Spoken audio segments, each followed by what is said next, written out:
ជួងជឺមហាទស្សនវិទូនៃសុបិនមេអំបៅនិងសេរីភាពនៃជីវិតកាលមួយនោះមហាអ្នកប្រាជ្ញបុរាណម្នាក់បានកេងលក់ក្រោមដើមឈើរួចយល់សប្តិឃើញខ្លួនឯងក្លាយជាមេអំបៅមួយក្បាលនៅក្នុងសុបិននោះលោកបានហោះហើរយ៉ាងសប្បាយរីករាយពេញព្រៃព្រឹក្សាដោយគ្មានការព្រួយបារម្ភគ្មានការជាប់ជំពាក់និងមិនទាំងដឹងខ្លួនថាខ្លួនជាមនុស្សផងឡើយប៉ុន្តែនៅពេលដែលលោកភ្ញាក់ដឹងខ្លួនឡើងលោកឃើញខ្លួនឯងជាមនុស្សដដែលរួចលោកក៏បានចោទនៅសំណួរដ៏គួរឲ្យភ្ញាក់ផ្អើលមួយទៅកាន់ពិភពលោកថាតើអំបញ្ញមិញនេះជួងជឺកំពុងយល់សប្តិថាខ្លួនជាមេអំបៅឬមួយក៏មេអំបៅកំពុងតែយល់សប្តិថាខ្លួនជាជួងជឺនេះគឺជាសុបិនមេអំបៅដ៏ល្បីល្បាញបំផុតក្នុងប្រវត្តិសាស្ត្រដែលជាមរតកគំនិតរបស់ជួងជឺជាមហាទស្សនវិទូលទ្ធិតៅដ៏ខ្ពង់ខ្ពស់នៃប្រទេសចិនជួងជឺបានរស់នៅក្នុងអំឡុងសតវត្សទី4មុនគ្រិស្តសករាជក្នុងសម័យកាលសង្គ្រាមស៊ីសាច់ហុតឈាមឬសម័យក្រុងចាំងច្បាំងនៅពេលដែលអ្នកប្រាជ្ញឯទៀតដូចជាខុងជឺមេងជឺឬស៊ុនជឺខិតខំរត់ប្រជែងអំណាចដើម្បីធ្វើជាទីប្រឹក្សាស្ដេច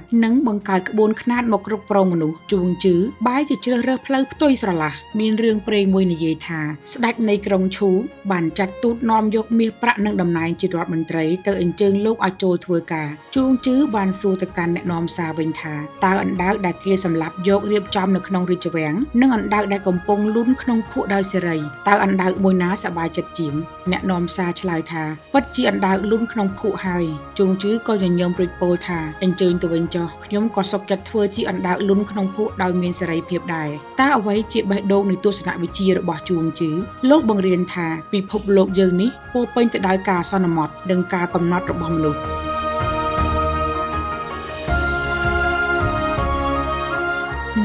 គ្មានអ្វីល្អឬអាក្រក់ដាច់ខាតឡើយអ្វីដែលមនុស្សយើងហៅថាល្អឬអាក្រក់ខុសឬត្រូវស្អាតឬអាក្រក់មើលគឺគ្រាន់តែជាជ្រុងនៃការមើលឃើញរៀងខ្លួនប៉ុណ្ណោះ2ការរស់នៅស្របតាមធម្មជាតិប្រៀបដូចជាទឹកដែលហូរតាមក្រឡុកដីមិនទាស់ទែងមិនប្រជែងមិនបង្ខំពេលជួបឧបសគ្គវាគ្រាន់តែហូរវាងតែវានៅតែទៅមុខបានជានិច្ចជួងជឺយល់ថាមនុស្សភាគច្រើនរស់នៅដោយទុក្ខសោកនិងតានតឹងព្រោះតែយើងប្រឹងរត់តាមការប្រកួតប្រជែងរត់តាមលុយកាក់អំណាចនិងសេរីភាពដែលសង្គមកំណត់យើងប្រឹងរត់ប្រជែងគ្នាក្នុងល្បែងសង្គមរហូតដល់យើងភ្លេចរស់នៅជាខ្លួនឯងនិងភ្លេចមើលភាពស្អាតស្អំនៃធម្មជាតិចំណុចដ៏អស្ចារ្យបំផុតមួយរបស់ជួងជឺគឺទស្សនៈរបស់លោកនៅលើសេចក្តីស្លាប់នៅពេលដែលភរិយារបស់លោកទទួលមរណភាពមិត្តភ័ក្តិបានទៅបុណ្យសពហើយត្រូវភ្ញាក់ផ្អើលយ៉ាងខ្លាំងនៅពេលឃើញជួងជឺកំពុងអង្គុយវាយស្គរនិងច្រៀងយ៉ាងសប្បាយនៅពេលគេសួរថាហេតុអ្វីបានជាលោកមិនយំជួងជឺបានឆ្លើយពាក្យមួយឃ្លាយ៉ាងជ្រាលជ្រៅថាកាលពីមុនប្រពន្ធខ្ញុំមិនទាន់មានជីវិតមិនទាន់មានរូបរាងនិងគ្មានវិញ្ញាណឡើយ